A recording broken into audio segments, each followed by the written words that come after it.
खेले गए FIFA world cup final में फ्रांस को पेनल्टी शूटआउट में 4-2 से हरा दिया। तय 90 मिनट तक दोनों टीमें जो हैं 2-2 की बराबरी पर रही थी और एक्स्ट्रा टाइम के बाद मुकाबला 3-3 की बराबरी पर रहा था। इसके बाद पेनल्टी शूटआउट से फैसला हुआ है। फाइनल में मेसी ने 2 गोल किए हैं, वहीं फ्रांस के लिए किलियन एम्बापे ने हैट्रिक जमाई। अर्जेंटीना ने 36 साल के बाद वर्ल्ड कप जीता है। इससे पहले उसे 1986 में खिताबी कामयाबी मिली थी। अर्जेंटीना का ये ओवरऑल तीसरा खिताब है। टीम 1978 में पहली बार वर्ल्ड चैंपियन बनी थी। फ्रांस का लगातार ये दूसरी बार वर्ल्ड चैंपियन बनने का सपना अधूरा रह गया, क्योंकि 2018 में चैंपियन बनी थी फ्रांस दूसरी बार वर्ल्ड कप के फाइनल में पेनल्टी शूटआउट में हारी है। इससे पहले उसे 2006 में इटली के खिलाफ फाइनल मुकाबले में पेनल्टी शूटआउट में हार का मुंह देखना पड़ा था।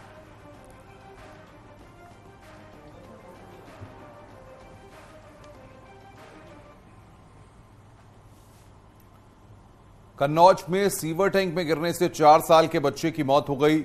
बच्चा खेलते हुए खुले सीवर टैंक में गिर गया था। सूचना पर पहुंची पुलिस ने शव को कब्जे में लेकर कार्रवाई शुरू कर दी है।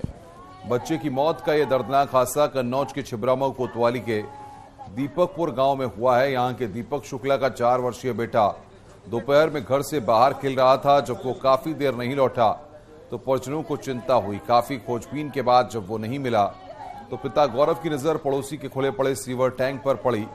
टैंक के आसपास छींटे देखकर उसके बेटे के उसमें गिरने का शक हुआ, जिसके बाद बच्चे का शव सीवर में मिला।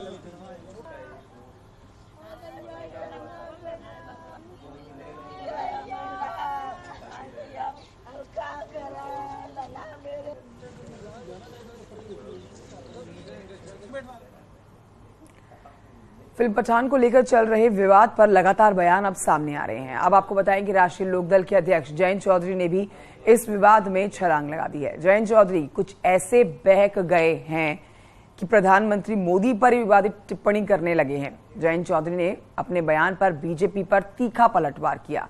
बीजेपी सांसद सुब्रत पाठक ने उन्हें जवाब दिया है और उनकी इस मानसिकता पर सवाल खड़े किए हैं। तो मोदी जी अब ये कपड़ों की बात कर रहे हैं कि फलाने अभिनेता ने किस रंग के कपड़े पहने हैं। लानत है। ये दरवाजे पर चटकड़ी लगा के अकेले जब कमरे में होते हैं, कैसी तस्वीर देखते पता लग गया देश को।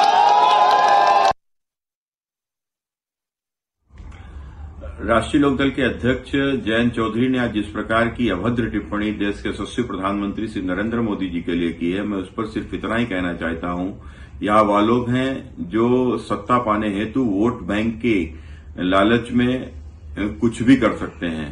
ये अपने स्वर्गीय बाबा के लिए भी यदि इन शब्दों का प्रयोग कर देंगे तो मुझे कोई आश्चर्य नहीं होगा। निश्चित रूप से यह चाहे यह हो चाहे अखिलेश हो, जिस प्रकार से आज इस देश में एक एजेंडे का जो समर्थन कर रहे हैं, वह एजेंडा जो इस देश में सिनेमा के द्वारा फैलाया गया है। अयोध्या पहुंची साध्वी ऋतंबरा ने फिल्म पठान विवाद पर कहा कि बॉलीवुड का हमेशा से यह रवैया रहा है कि कुछ ऐसा करो ताकि माहौल खराब हो। साजिश के तहत हमारे मूल्यों को चोट पहुंचती है। हमेशा छद्म तरीके से ऐसी चीजों को डाला गया है और हमें भी देखने की आदत पड़ गई है। लेकिन अब भारत जाग चुका है। अपनी संस्कृति और परंपरा का अपमान अब देश नहीं सहेगा। इसके अलावा ही समाज से अपील करते हुए कहा कि समाज को यह सोचना चाहिए कि क्या देखना है क्या नहीं देखना है।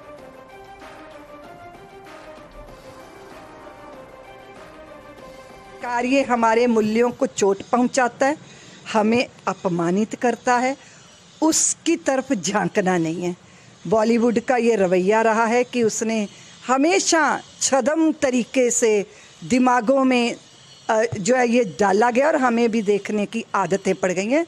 पर अब भारत जाग चुका है। हम अपने मान सम्मान संस्कृति परंपरा उसका अपमान नहीं झेलेंगे।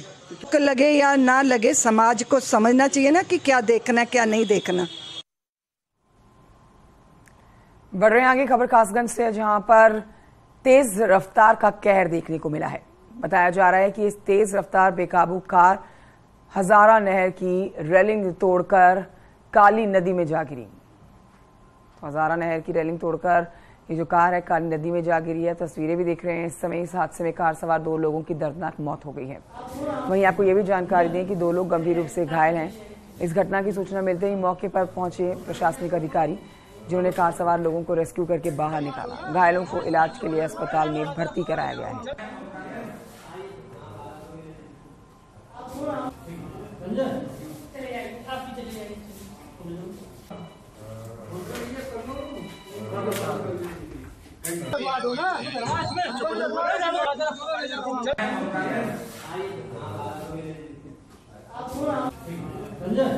चले आइए, आपकी चली जाइए।